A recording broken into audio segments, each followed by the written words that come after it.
Welcome to episode 2 of Graham's Journey.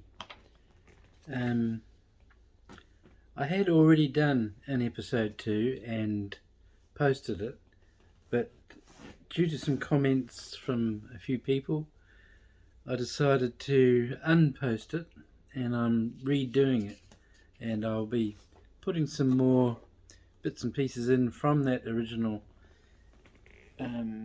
recording, but I decided to redo the whole thing rather than just do editing. And since then I've been in hospital, so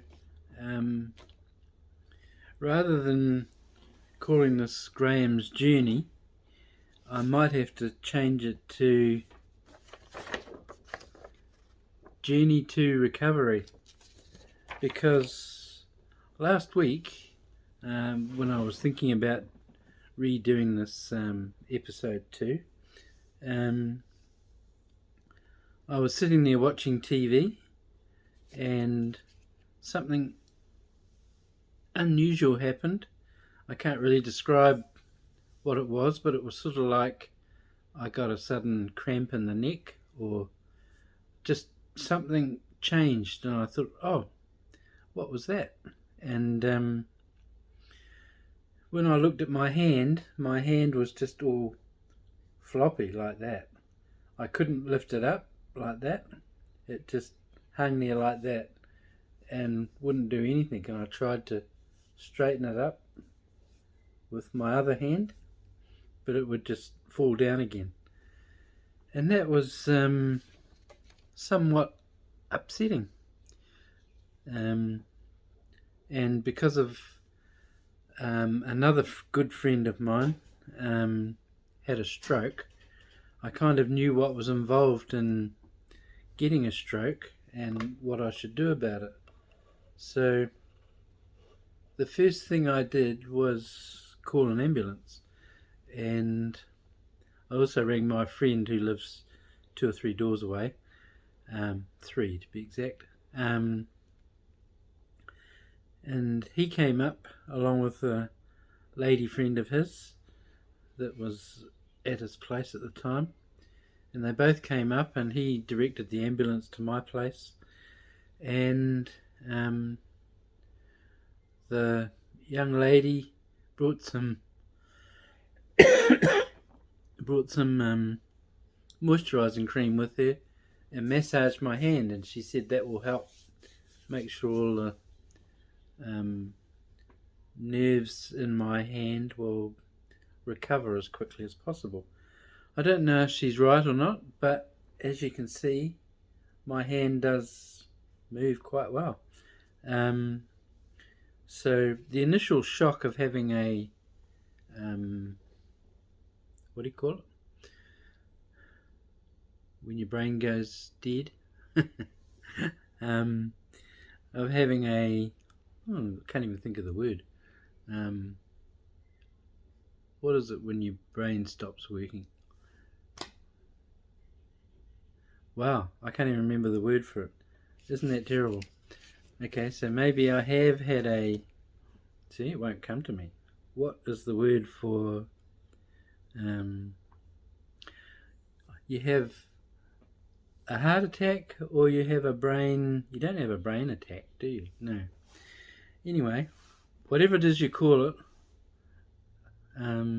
this is frustrating. I can't think of the word.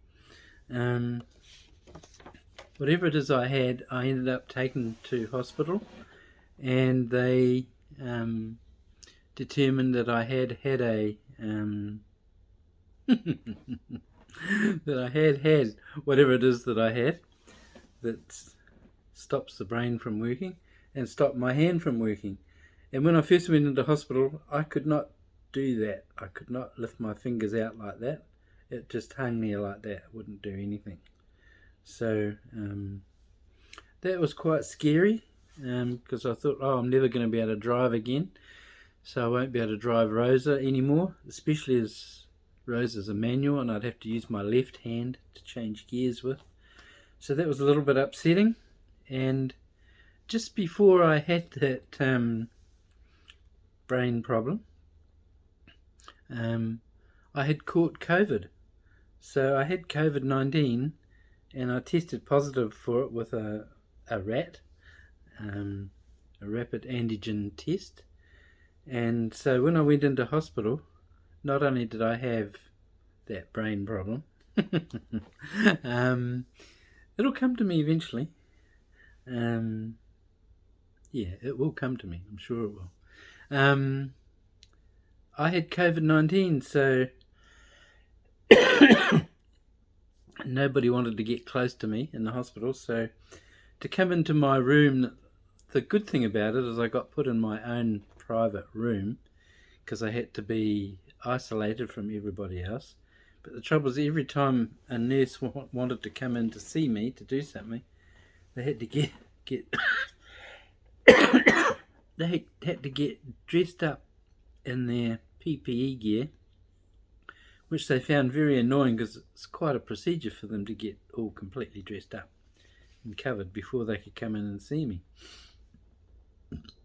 So, and as you can see, I've still got the cough, the COVID-19 cough, and it looks like I picked a bad time to do this video because now the sun's shining in and I'm dying. But I do feel okay. I feel a lot better than I used to, except I can't remember what it is I had. It still won't come to me.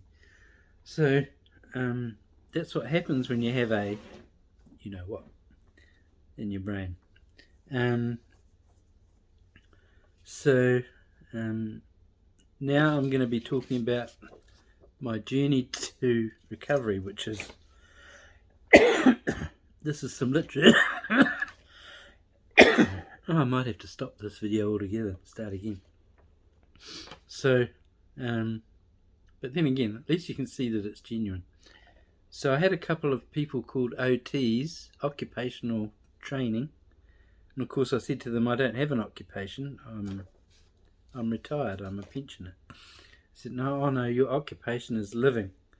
So they asked me all sorts of questions about what I could do and what I couldn't do and what I needed help with, and they gave me some of this literature about journey to recovery, and they said, are you having any problems? And I said, well, the main problem is that I am extremely tired all the time. I just want to go and lie down in the bed. And so, yes, that's a common problem, they said, with people who've had what I've had. So they gave me this fatigue maintenance, which basically means go to bed before you get too tired. So that's quite simple to follow that advice. And not to do too much. Well, I've already been doing that, trying not to do too much, because I don't want to have another, you know what? What is that word? Anyway, so what I'm going to do now is I'll probably end the conversation here. I've got all sorts of exercises that I have to do, like I have to take pegs off this cup and put them back on again. So, take off 10 pegs and put them all back on again. I couldn't do that last week at all. I couldn't squeeze the peg evenly. It would just keep going like that. So I've made progress. I also have to count my money.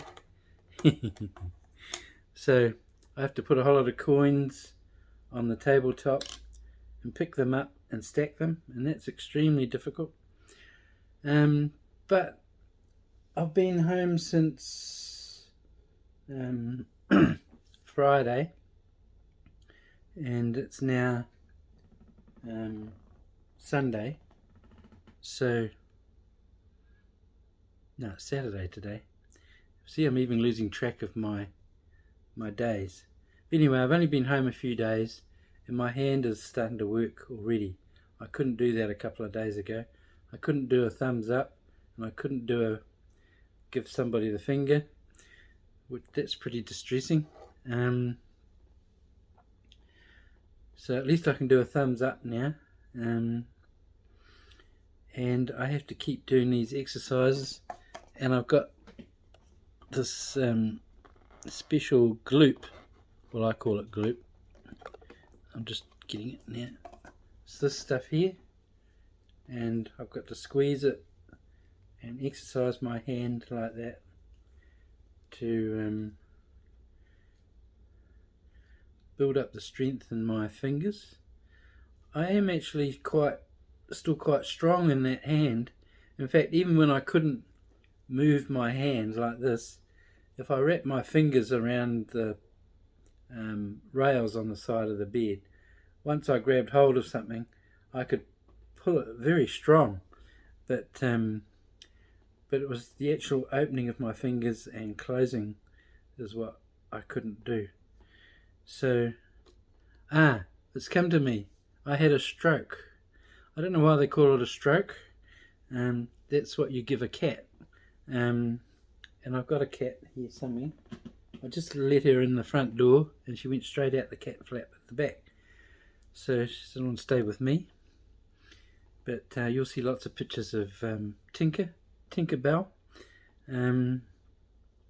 That's another story as to why I've got a cat, because I didn't really plan on having a cat, but it's kind of been put upon me to have a cat. Because I promised a dying friend that I would look after his cat if he passed away. And now I have a cat. So I think I'll end it there, because my last video was too long and drawn out, so I'm told. This is episode 2 of Graham's journey, but it's a rehash, and after this I'll add in some other excerpts from my original recording, so that it's not a total waste. You get to see a little bit more of Maisie and Dougie, the 2 dogs I was looking after, and a bit of a story about them as well. Okay, so that's all for now until I reappear suddenly. The beauty of video editing, things can happen very quick. Okay, that's the end of this segment. I've just got to remember how to stop. Okay, as you can see, this is another day. I've gone from a red shirt to a black one. And I have actually had a shave and a shower. So if you look closely, you can see, although I had this shave yesterday, so I've got a little bit of bristle there. But before I get started, I just want to show you something that I find quite intriguing. So I'll just change around to facing the other way. Pick this up and see that there? That is not me having a digestive upset. That is a substance that I call gloop. So I'll come back to that gloop was given to me by the OTs. OT being short for occupational training. So I'm just extracting this gloop from my tabletop. So that's it there. I just scraped it off the table. So it's not vomit, it's special plasticine, which I think I showed you in the last video, which I'm meant to be exercising my fingers with, right? But I find this stuff quite fascinating. I just want to give you a demo of what this stuff can do. So turning back to the other way. Oh no, I don't have to. I can do it like this. I've got a little container here, plastic container. I'm going to put that on top of the container like that, and at the end of this video I'll show you what it's done during the period of this video clip. So I'm just going to pause for a second. Okay, on with the show. I just learned a new trick before, where if I have the phone set to taking a video, all I have to do is put my hand up like that and it starts the video. I thought that's quite clever, so I don't have to reach forward like this and press the screen. But there's a few things I just wanted to mention. I've got my notes again. I've discovered that I don't have the gift of the gab. I can't just sit here and waffle on about intensely interesting stuff, so I have to take notes. I thought it was very interesting that the OTs, occupational therapists, not occupational trainers, occupational therapists, explained to me why I'm so tired. And apparently, to get my hand to do this, which it couldn't do a week ago, I can even now do, one finger at a, I can't do it as good as this hand.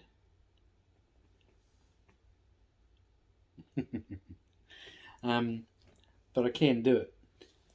Apparently, the brain has to make new tracks for its nerve impulses or neurons, whatever they're called, and that takes a lot of energy. The brain uses something like 3 or 10 times more energy than any other part of the body. So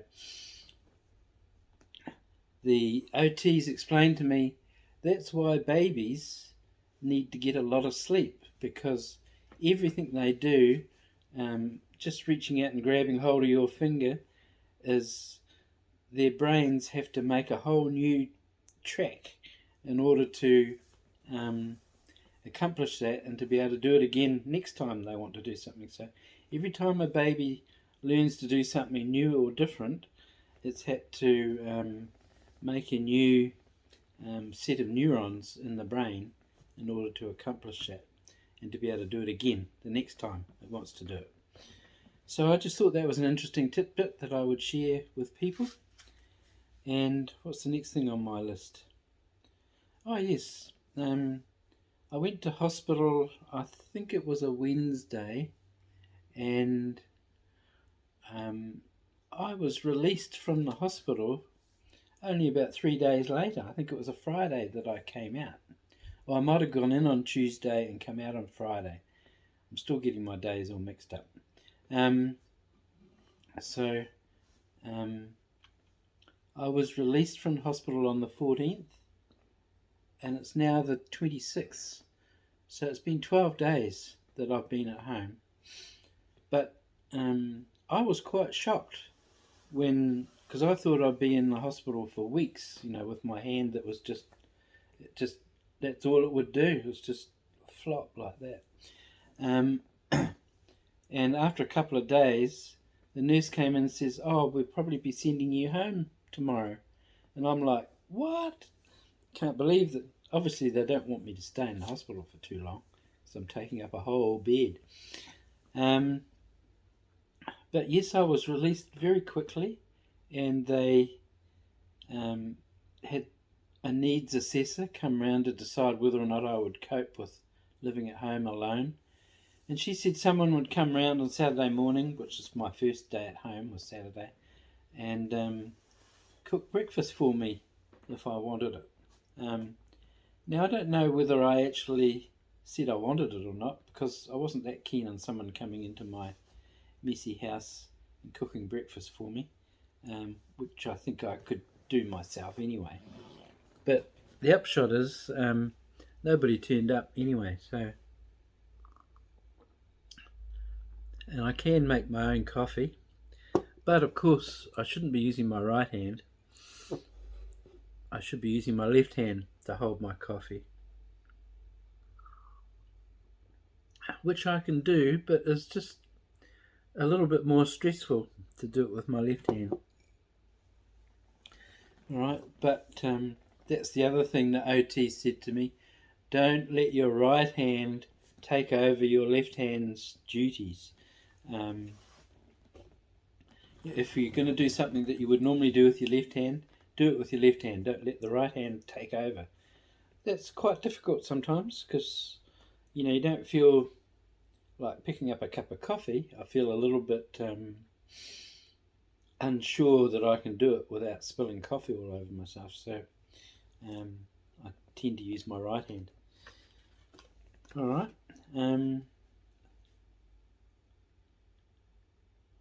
The other thing that I thought I'd mention was that the use of cell phones suddenly becomes quite difficult. Where is my cell phone?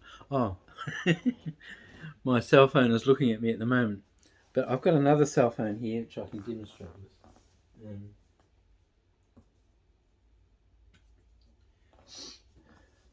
This is my old cell phone, and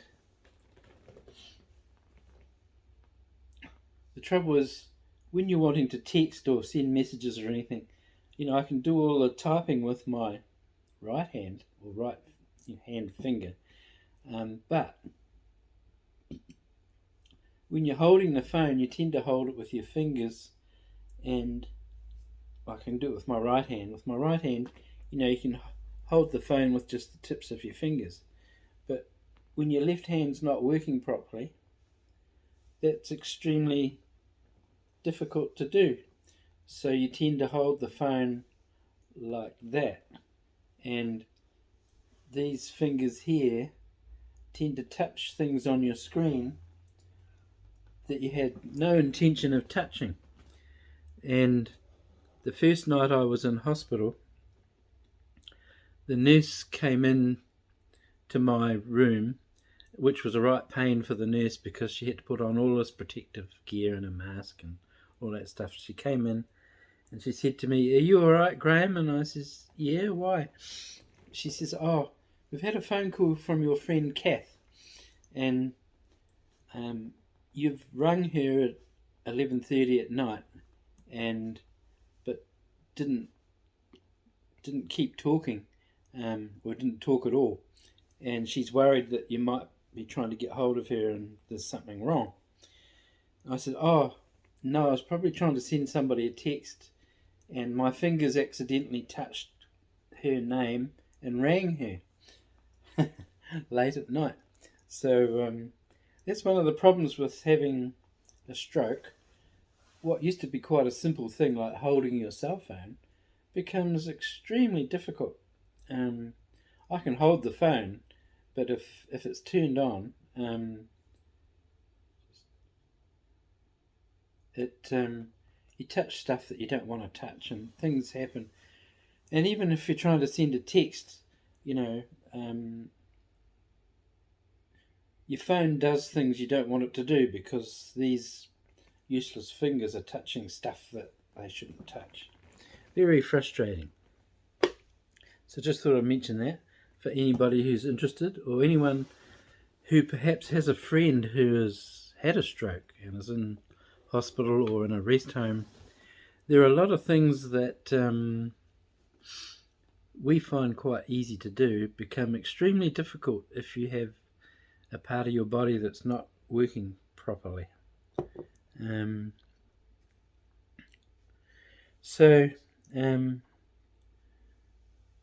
I've got some dates written down here, but I can't remember why I wrote the dates. Isn't that stupid? Anyway, it's the 26th of April now. That last clip that you've just watched, that was on the 25th, and the original no, never mind, forget all of that, forget about dates. Alright, so let's have a quick look at the gloop. I'll just put it round to the other way. See the gloop that I put on top of that container? It's slowly looking like it's melting, but it's not melting. That's all for now. I think I'm not too sure how long this video has lasted, but I don't want it to be a real long video this time, so The video that I was going to do of Maisie and Dougie, I've decided not to play any of those clips because it's too time consuming and too difficult to try and edit it so that it, you know, makes sense. So what I'm going to do is I am going to be looking after Maisie and Dougie again in the future, as long as I don't have any more strokes or heart attacks. And I'll do more of a outside trip, like a walk with the two dogs, and you'll get to see some of New Zealand and that. So that'll be a part of my journey to recovery. Of course, I wasn't planning on doing a video about having a stroke. It's just something that has happened since I decided to do a YouTube channel. In fact, it would have been really good if I had been organised enough to actually take this, my tripod and this setup that I've got here, to the hospital, and been able to give you a, you know, blow-by-blow account of going to hospital in the ambulance, etc. That would have been good, but maybe in the future I will be a bit more video channel, YouTube channel savvy, but we'll have to wait and see. So that's all I'm going to do for now, and if I think of something else, I'll add it on. Okay, so over and out. Bye for now. Well, as promised, finish off this video with a view of the Gloop. If you remember what I did with the Gloop. And I'll just change my view round to the other way. And that's what the Gloop looks like now. Instead of being a lump on the top here, it's dripped all the way down the side of this container onto the table, and it's become, you know, it's not really a solid, is it? It's a liquid because it's slowly melted down over the top of the container. I just thought you might find that interesting because it's one of those things that intrigues me. I guess small things amuse small minds, they say. So back to me, and I'll add a bit more after this, okay? There's one other I'll just pause for now. Just one other little point I wanted to make is that when I left the hospital, I was given my discharge papers, and I thought there was an interesting point in these papers that I just wanted to share with you. So I can find it again. It said that I had a right frontal infarct. Now I'm not swearing, that's spelt INFARCT. So I'm not too sure how you're supposed to say that without sounding like you're swearing. But the fact that I had a right frontal infarct, which means the right side of my brain, something went wrong inside there, which affected the left side of my body, which is my left hand, which fortunately is now working pretty good. But the interesting point is that they said it's likely due to cardiovascular risk factors, which of course I have had because I've had a triple bypass, and prothrombotic state induced by COVID. So I think thrombotic means like having blood clots. So COVID has actually possibly caused me to have a blood clot in the brain. So something to be aware of, and for anybody who does have the risk of having blood clots, be very careful around anybody that's got COVID-19. The other issue was that a friend of mine was in hospital having a knee infection dealt with, and he got COVID-19, but when he was released from hospital, he had a RAT, or a rapid antigen test, which showed that he was no longer COVID-19 infectious. So I ended up going and seeing him, despite the fact he still had a cough. And obviously I've caught that cough off of him. And so the moral of the story is, don't trust a rat, okay? I would, if you have someone you know that's still coughing from a COVID infection, and despite the fact that they might have a negative rat, I would still be very careful, especially if you have other issues like I have with cardiovascular issues, diabetes, all those sorts of things. So that's my final warning, and it's the end of my video. And I have to end before I die. Okay? Thanks very much. Thanks for watching. Oh, and please, if you have a chance, please pause this and click on subscribe and like, and I would recommend that you click the notification bell, because unlike some YouTubers, I'm not going to be doing a YouTube every second day or once a week, so you're not likely to know that I've done another video unless you click the notification bell, so that you get a warning that I've done another video, and I can assure you it won't be that often, so you won't get pestered by lots of notifications from me. So that's all for now, and I hope you enjoyed this so far, and I hope you'll watch my next one. Thanks very much. Bye.